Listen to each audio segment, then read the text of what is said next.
Hacıyev Türkmenistanda internet erkinligi 7-nji may günü Birleşen Milletler Guramatynyň Jenewadaky edarasyny guramanın adam hukuklary geňeşiniň ähli umumy syny boýunça işçi topary Türkmenistanyň adam hukuklary babatyny öz üstüne alan boşnamalarynyň ýerine ýetirilişi dogrusundaky milli hasabatyny diňledi. Türkmenistanyň wekilçilikli toparyny ýurdun daşary işleri ministriniň orunmasary Wepa Hacıyew ýol başçylyk etdi. Ministriň orunmasarynyň çykyşyndan çen tutulsa Türkmenistanyň adam hukuklary mesele däl. Ol çykyşynyň dowamynda ýurdun kanunçylygyna girdilen üýtgeşmeleri, soňky kabul edilen konstitusiýanyň ýurtda adam hukuklarynyň ýagdaýyny gowulandyrmakda goşýan goşandyny, täze döredilen adalatçynyň edarasynyň ýurtda adam hukuklaryny gorumakda alyp barýan ýergensiz işlerini, Türkmenistanyň maglumatyň goraglylygyny we internet torunyň halkyň agla we bölegini el ýeterliligini hemde şuňa meňdeş başga da ençemi ösüşleri mysal hökmünde hödürläp, Türkmenistanyň adam hukuklarynyň emaý bilen goralýanyny öňe sürdi. Hacıyev Türkmenistanyň internet geňişliginiň öýrüsi barada da çykyş etdi.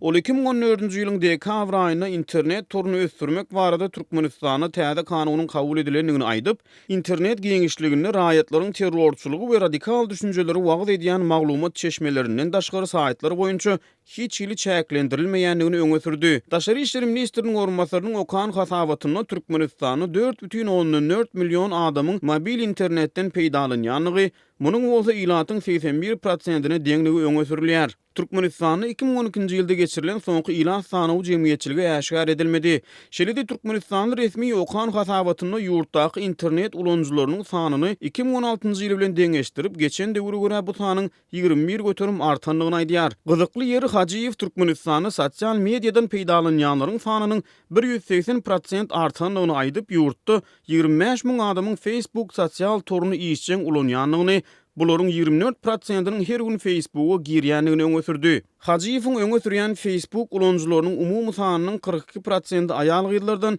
58% bolsa erkeklerden ibaret. Türkmenistanyň ilatyň internet geňişliginden päsgelçiliksiz peýdalanmagy boýunça döredilen we öňe sürilýän giň mümkinçilikler bilen bir hatarda Hacıyew ýurtda adam hukuklaryny gowulandyrmakda bitirilen başga da ençeme işler barada agzap geçdi. Türkmenistanyň halkara ýygnaklarda wekilçilik edýän toparlaryň çykyşlaryna magsus bolşy ýaly Hacıyew hem bu saparky hasabatda ýurdun kanunçylyk ulgamyny, kabul edilýän kanunlardyr kararlary mysal görkezip Türkmenistanyň adam hukuklarynyň ýagdaýynyň gowulanýanlygyny delillendirmäge synaşdy.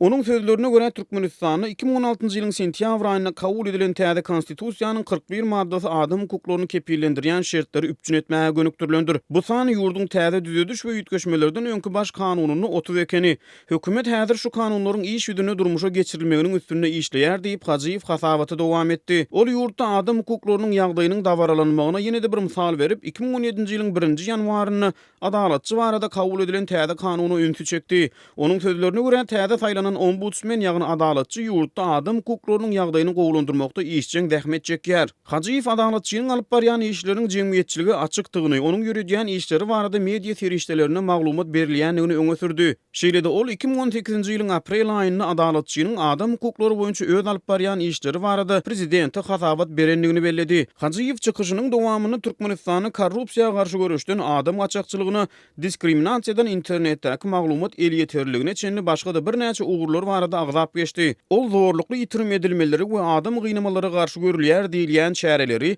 Türkmenistanyň adamlaryň hereket azatlygynyň asla çäklendirilmeýändigini hem sanawyna goşupdyr. Halkara hukuk goraýjy guramalar Türkmenistanyň adam hukuklarynyň ýagdaýynyň gözgöýünidigini aýdýar. Azatlygyň web saýty Türkmenistanyň petikli bolmagyny galýar. Türkmenistanlylar Facebook, YouTube, Kontakte we şoňa meňdeş beýleki sosial torlaryň şol sanyny WhatsApp, Viber ýaly habarlaşmak üçin ulanýan tilsimleriň petiklenmeginden, şeýle-de özleriniň internet geňişligindäki gymyldy hereketleriniň göz gabawyna saklanmagyndan şikayet edýärler. Terhesiz report ýollaryň soňky hasabatyny Türkmenistan medpugat azatlygyny dünýäde ýyzdan 3-nji oruna ýerleşdirildi.